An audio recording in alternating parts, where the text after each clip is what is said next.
খালার সাথে বেডরুমে ছিলাম। খালার সাথে আগে থেকেই আমার ভালো সম্পর্ক। খালা কথা বলা শুরু করল। দেখো সুমন, তোমার খালু 1 বছর পরপর দেশে আসে, তবু আমি এই 2 বছর ধৈর্য ধরতে পারি না। তোমার সাথেই ভালো সময় পার করি। এদিকে তোমার আব্বু মারা গেল, আজকে 8 বছর হলো। এই 8 বছর তোমার আম্মু একা। আবার জন্য কিছু একটা করা দরকার। বন্ধুরা, তোমাদের জন্য নিয়ে এলাম একদম নতুন কড়াকড়ির ভিডিও। আজকের ভিডিওটা শুরু থেকে শেষ অবধি দেখলে তোমাদের ওইটা দাঁড়িয়ে যাবে আর টপ টপ করে পানি চলে আসবে। তাহলে চলো আজকের ভিডিও শুরু করি। বন্ধুরা, আমি সুমন, বাবা মায়ের একমাত্র সন্তান, বয়স 21 বছর, একটি বেসরকারি বিশ্ববিদ্যালয়ে পড়ছি। খালাদীপ আলীর সাথে আমার ভালো সম্পর্ক আজকে 1 বছর ধরে। খালো বিদেশে, ওনার 7 বছরের শিশুকে অন্য রুমে রেখে আমি ওনার সাথে গল্প করি, ভালো সময় পার করি।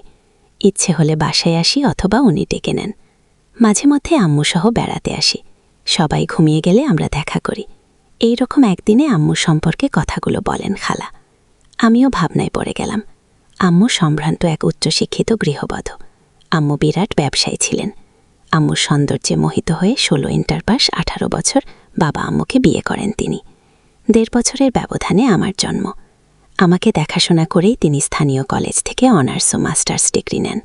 আমার বয়স যখন 10-এ যাবে ঠিক সে সময় বাবা পরলোক গমন করেন। আম্মু আর বিয়ে করেননি। বাবার রেখে যাওয়া 4 তলা 2টি বাড়ির ভাড়া আর ব্যবসার লভ্যাংশ দিয়ে ভালোভাবে চলছেন তিনি। খালার কথায় আমি ভাবতে লাগলাম আম্মুর বয়স কত। খালা বলল 40 ছুঁয়ে ছুঁয়ে। আম্মুর হাইট 5 ফিট 4, ফর্সা, ব্ল্যাক করা ভ্রু, কোমর অবধি ছড়ানো সিল্কি চুল। বাসায় থাকলে প্রায়শ উঁচু করে খোকা করে রাখেন।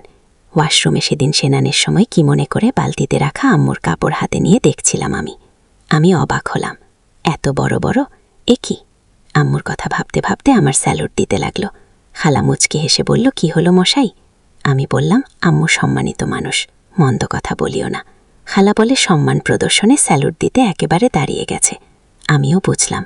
মায়ের কথা ভেবে অবাক হয়ে গিয়েছিলাম, আর খালাও বুঝছে। এরপর 2 জন ফ্রেশ হয়ে আসি। খালা বলল, আচ্ছা বল, তোমার আম্মু অন্য কারোর সাথে ভালো থাকলে তোমার খারাপ লাগবে? আমি বললাম, না, আম্মুর একজন ভালো মানুষ দরকার, কিন্তু বিশ্বস্ত কেউ হতে হবে, আর আম্মু রাজি কিনা সেটাও দেখতে হবে। খালা বলল, তোমার আম্মু রাজি না শুধু, কিন্তু ভয় পাচ্ছে, তোমাকে নিয়ে কি হবে সেটা? আমি বললাম, আমি না জানলাম চেষ্টাও করব না, কিন্তু আম্মুকে এমন কারো সন্ধান দিব কিভাবে? আচ্ছা, আম্মুর কোনো বন্ধু আছে? খালা বলল, আরে না। আচ্ছা, শাওন ভাইজা হলে কেমন হয়?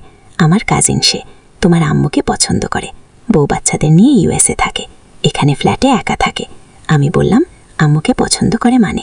খালা বলল, শাওন ভাইজা আমার বট ভাইয়ের মতো, উনি আমাকে অনেকবার ফোন করছে তোমার আম্মুর সাথে কথা বলার জন্য। তোমার আম্মুকে বলছিলাম, মোটামুটি রাজি, কিন্তু ভয় পাচ্ছে তোমাকে নিয়ে। আমি বললাম, তাইলে আমার আপত্তি নাই, তুমি কাল সকালে আম্মুকে বলিও, আমি জানবো না, আমি না জানার ভান করে থাকবো, তুমিও বলবা আমি কিচ্ছু জানি না। খালা বলল, আরে তুমি যে আমার সাথে দুষ্টুমি করো এগুলাও তোমার আম্মু জানে, এত লুকোচুরির কিছু নাই। তোমার সম্মতি পেলে আপা আরও খুশি হবে। দাঁড়াও, আগে ভাইয়াকে ফোন করি। খালা হ্যালো ভাইয়ারা বলে কৌশলাদি বিনিময় শেষে মূল কথায় আসো। লাউডস্পিকার দিয়ে খালা বলল, আপা তোমার ব্যাপারে পজিটিভ। শাওন বলল, কি? শোনাইলাম, আমি কি বলে তোমাকে ধন্যবাদ দিয়ে বুঝতেছি না। খালা বলল, ধন্যবাদ লাগবে না, আপাকে আধা ঘন্টা পরে ফোন দাও, নাম্বার নাও। শাওন বলল, না, নাম্বার আছে আমার কাছে। আচ্ছা, আমি কল দিব। খালা ফোন রেখে দিল। আমাকে বলল, চল তোমার আম্মুকে বলি। সব আমরা উঠতে গিয়ে বুঝি একটা ছায়া দ্রুত সরে গেল। বুঝলাম আম্মু এতক্ষণ আমাদের গল্প শুনছে এবং দেখছে। খালাও ব্যাপারটা জানত। আম্মু রুমে গেলাম। আম্মু দেখলাম বসে আছে। খালা সব বলার পর আম্মু আমাকে জড়ায় ধরে কান্না শুরু করে, বলে যে আমি কেমন হয়ে যাচ্ছি। আমি কান্না থামিয়ে দিয়ে বললাম, ওনার সাথে কথা বলো আর আমাকে সব কিছু জানাবে, আমি সাপোর্ট দিব। আম্মু মুচকি হাসি দিল। ওহ, শাওনের পরিচয় দেয়া হয়নি। ওনার বয়স 45 হবে, শ্যামলা গায়ের রং, জিম করা পেটানো শরীর, চুল সব আধা পাকা, ক্লিন শেপ থাকেন, তবে গোপ রাখেন। গোপও আধা পাকা। শক্ত সামর্থ্যবান পুরুষ বলতে যা বোঝায় উনি তাই। এর মধ্যে উনি ফোন দিলেন। আম্মু রিসিভ করতে লজ্জা পাচ্ছিল। খালা রিসিভ করে লাউড করে দিলেন। আম্মু লাউড অফ করতে চাইল। আমি ইশারায় না করলাম। আঙ্কেল স্বাভাবিক কথা শেষে জানতে চাইল একা কিনা। আম্মু বলতে যাচ্ছিল, এর মধ্যে আমি আর খালা ইশারা করলাম একা বলতে। আম্মু বলল যথারীতি। উনি ফোনে কথা বলার অনুমতি চাইল। আম্মু না করতেছে, আঙ্কেল ওই দিক থেকে আর আমরা এদিক থেকে প্রেশার দিয়ে হ্যাঁ বলালাম। শেষেমে আম্মু রাজি হলো। খালা আম্মুকে বলল মন খুলে কথা বলতে। আমি আর খালা রুমের বাইরে চলে আসলাম। এভাবে প্রায় 2 ঘন্টা এরা কথা বলল। আমি ততক্ষণে রুমে এসে শুয়ে পড়ছি। সকালে আম্মু খালাকে কি যেন বলল। বুঝলাম আম্মু লজ্জা পাচ্ছে। আমি বললাম, জোরে বলেন, আমি কিছু মনে করব না। আম্মু মাথা নিচু করে রইল। খালা বলা শুরু করল, আসলে শাওন ভাই আজকে সন্ধ্যায় ওনার অ্যাপয়েন্টমেন্টে ডাকছে। আমি বললাম, তো যাক, সমস্যা কি? খালা বলল, উনি বলছে তোমার আম্মুকে একটু পার্লারিং করতে, একটু মেকওভার করা আর চুলগুলোকে গোল্ডেন করতে বলছে। আমি অবাক হলাম ওনার কথা শুনে। গোল্ডেন করলে আম্মুকে নায়িকাদের মতো মনে হবে। আমি সম্মতি দিলাম। খালা আম্মুকে পার্লারিং করে নিয়ে আসলো ঘন্টা 2-1 পরে।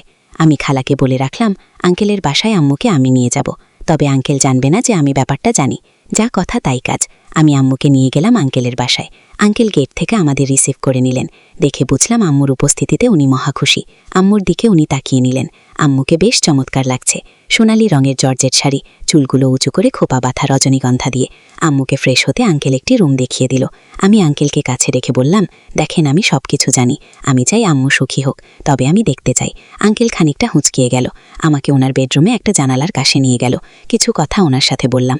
এরপর আমরা চলে আসলাম। আম্মু জাস্ট হাত মুখ একটু ধুয়ে আসলেন। রাত হওয়ায় আমরা খেতে বসলাম। খাওয়া পর শেষ করে যে যার রুমে চলে গেলাম। ঘণ্টাখানিক হবে। আমি ঘড়ি দেখি রাত 1টা হবে। আঙ্কেল দরজা খুলে বের হয়ে আম্মুর রুমে গেলেন। আম্মু বের হয়ে আগে আমার রুমে গেলেন। বাইরে থেকে ভালো করে লক করে দিলেন। দিয়েই ফিরে আসেন আঙ্কেলের সাথে। রুমে ঢুকে আঙ্কেল আম্মুকে ধরলেন। আঙ্কেল বলল, দেখ আমি তোমাকে ভালোবাসি, তুমি নিজ ইচ্ছাই আসছো। আঙ্কেল দেখলাম আম্মুকে খুব সম্মান দিচ্ছে। 2 মিনিট পর আঙ্কেল কথা বলা শুরু করলো, তোমাকে আমার রানী বানিয়ে রাখতে চাই। আম্মু দেখলাম অনেকটা স্বাভাবিক হয়েছে। বললেন, কে মানা করছে? তো রাখুন না রানী বানিয়ে। এইভাবে কিছুক্ষণ খেজুরে আলাপ চালিয়ে আঙ্কেল অদ্ভুত আচরণ করতে লাগলেন।